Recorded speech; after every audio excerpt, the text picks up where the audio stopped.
ഓ അപ്പോൾ നമ്മളിപ്പം ഓണം സീരീസിൻ്റെ 1-2 കറികൾ നമ്മൾ ഉണ്ടാക്കിയിട്ടുണ്ടായിരുന്നു. അപ്പോൾ എനിക്കങ്ങനെ എല്ലാ കറികളും അറിയില്ല, എനിക്കറിയുന്ന കറികളാണ് ഞാനിപ്പം നിങ്ങൾക്ക് എന്താ പറയുക ഷെയർ ചെയ്യുന്നത്. അപ്പോൾ ഇന്ന് നമ്മൾ ഉണ്ടാക്കാൻ വേണ്ടിയിട്ട് പോകുന്നത് കാളനാണ്, കുറുക്ക് കാളനാണ്. അത് എനിക്ക് അത്ര കണ്ട് വലിയ താല്പര്യമില്ല, പക്ഷേ ഏട്ടന് അത് ഭയങ്കര ഇഷ്ടമാണ്. അപ്പോൾ ഏട്ടനോട് ഞാനിങ്ങനെ ചോദിച്ചു, നിനക്ക് സദ്യയിൽ എന്ത് സാധനം വേണ്ടേ ഉണ്ടാക്കേണ്ടതെന്ന് ചോദിച്ചു കഴിഞ്ഞപ്പോൾ കാളൻ എന്നാണ് പറഞ്ഞേ. അപ്പോൾ എന്തായാലും ഇന്ന് അത് ഉണ്ടാക്കാമെന്ന് വിചാരിച്ചു. അപ്പോൾ നമ്മൾ കുറുക്ക് കാളനാണ്. അപ്പോൾ അതിൽ നമ്മൾ നേരത്തെ ഞാൻ പറഞ്ഞ പോലെ കുറേ വീഡിയോസിൽ നിന്നും അവിടെ നിന്ന് ഇവിടെ നിന്നൊക്കെ കിട്ടിയിട്ട് അങ്ങനെ കുറച്ച് പൊടിക്കൈകളും കാര്യങ്ങളൊക്കെ ചേർത്തിട്ടുള്ളതാണ്. അപ്പം എല്ലാവരും ഒന്ന് കണ്ട് നോക്കുക, ഇതുപോലെ ഒന്ന് ഉണ്ടാക്കി നോക്കുക. അപ്പോൾ നമുക്ക് തുടങ്ങാം. അപ്പോൾ ഞാൻ നമ്മളുടെ കാളൻ ഉണ്ടാക്കാൻ വേണ്ടിയിട്ടുള്ള സാധനങ്ങളൊക്കെ റെഡിയാക്കിയിട്ടുണ്ട്. ഞാൻ ഇവിടെ ഒരു 2 കായ, അത് 1/2 കിലോ ആയിരിക്കും കായ, പിന്നെ 1/2 കിലോ ചേന, രണ്ടും അത്യാവശ്യം ഒരു മീഡിയം വലിപ്പത്തിൽ ഞാൻ അരിഞ്ഞു വെച്ചിട്ടുണ്ട്. പിന്നെ നമ്മൾക്ക് ആവശ്യത്തിനുള്ള തേങ്ങേൻ്റെ ആ ഒരു അരപ്പ്, പിന്നെ തൈര്, അങ്ങനെ എല്ലാ സാധനങ്ങളും ഞാൻ റെഡിയാക്കി വെച്ചിട്ടുണ്ട്. അപ്പോൾ നമുക്ക് എന്തായാലും തുടങ്ങാം. അപ്പോൾ അത്യാവശ്യം ഇച്ചിരി കട്ടിയുള്ള പാത്രമാണ് ഞാൻ വെച്ചിരിക്കണേ. ഉരുളിയിലൊക്കെ ഉണ്ടാക്കി കഴിഞ്ഞാൽ സൂപ്പറായിരിക്കും, പക്ഷേ നമ്മുടെ വലിയ ഉരുളിയേ ഉള്ളൂ. അന്ന് ചിക്കനൊക്കെ വെച്ച ഉരുളിയേ ഉള്ളൂ, അല്ലാണ്ട് ഉരുളിയില്ല.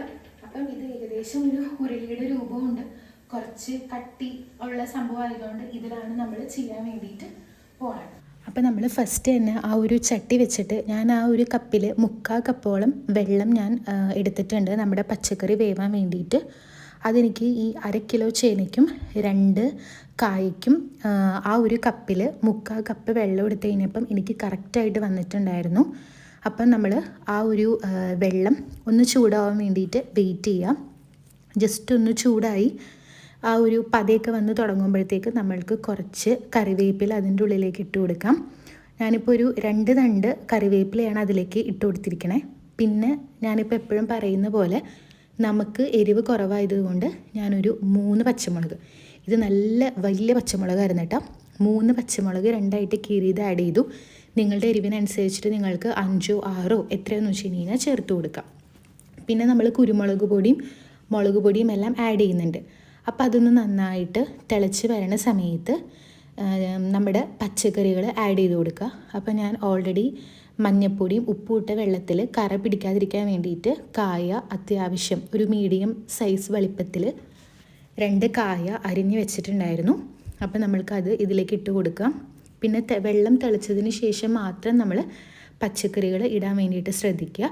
പിന്നെ അത് കഴിഞ്ഞ് കഴിയുമ്പോൾ നമ്മളുടെ ചേന, അതും ഒരു 1/2 കിലോ ഉണ്ടായിരുന്നു. എനിക്കിത് അരിഞ്ഞപ്പോൾ പേടിയായിരുന്നു കൈ ചൊറിയോ എന്നുള്ളത്, പക്ഷേ അങ്ങനെ എനിക്ക് ചൊറിച്ചിലൊന്നും വന്നില്ല കേട്ടോ, എന്താണാവോ. അപ്പോൾ ചേനയും നമ്മൾ ആഡ് ചെയ്ത് കൊടുത്തു. എന്നിട്ട് നമ്മൾ ഇത് നന്നായിട്ടൊന്ന് മിക്സ് ചെയ്യുക.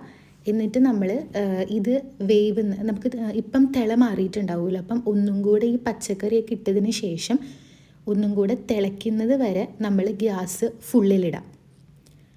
എന്നിട്ട് തിളച്ച് കഴിയുമ്പോൾ നമ്മൾക്ക് സിമ്മിലിട്ടിട്ട് നമ്മളുടെ പൊടികൾ ആഡ് ചെയ്ത് കൊടുക്കാം.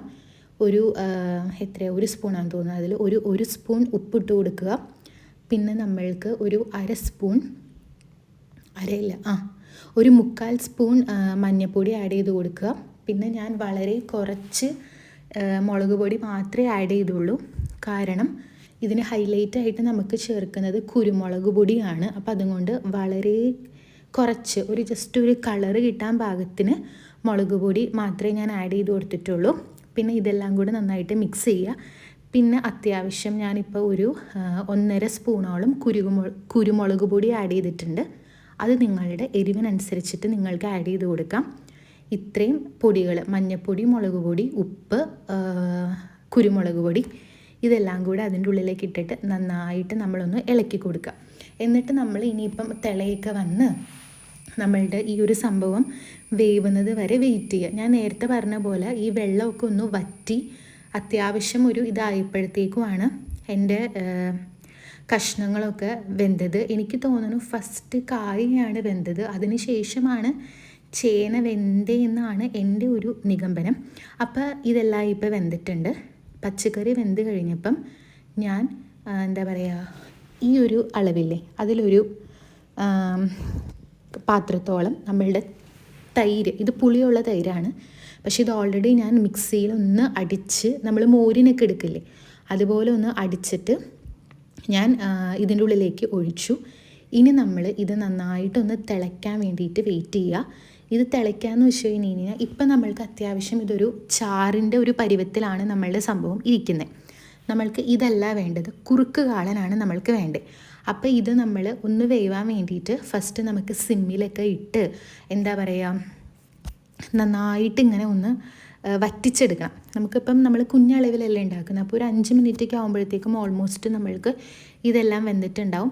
അപ്പം നേരത്തെ നമ്മൾ പച്ചക്കറി ഫുൾ വേവാൻ വേണ്ടിയിട്ട് നിൽക്കണ്ട, പകുതി വേവാകുമ്പോഴത്തേക്കും നമ്മൾക്ക് ഈ തൈര് ആഡ് ചെയ്യാം. അതൊന്ന് വറ്റി നമ്മളുടെ കട്ട കാളൻ്റെ ഒരു ഇതിലേക്ക് എത്തിക്കഴിഞ്ഞ് കഴിഞ്ഞപ്പം നേരത്തെ തൈരെടുത്ത് ആ ഒരു സെയിം പാത്രത്തിൽ തന്നെ അളവിലാണ് ഈ തേങ്ങ, ഇത് അരമുറി തേങ്ങയാണ്. അപ്പോൾ ഞാൻ ആ ഒരു അളവിനാണ് ചെയ്ത് ആദ്യം തന്നെ തേങ്ങ ഞാൻ ചിരകിയിട്ട് അളവ് നോക്കിയിട്ട് ആ ഒരു സെയിം പാത്രത്തിൽ തന്നെയാണ് ഞാൻ തൈര് കൊടുത്തത്.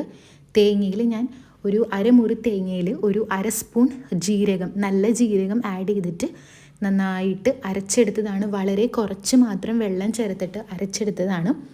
ഈ തേങ്ങയും കൂടെ ഇട്ടിട്ട് നമ്മൾക്കൊരു 2 മിനിറ്റ്, അതിൽ കൂടുതൽ നമ്മൾ തിളപ്പിക്കേണ്ട ആവശ്യമില്ല. 2 മിനിറ്റ് ആകുമ്പോഴത്തേക്കും നമുക്ക് ഈ സംഭവം ഇങ്ങനെ കുമിള പോലെ പൊങ്ങി വരും. അതിൽ കൂടുതൽ നമ്മൾ വേവിക്കേണ്ട.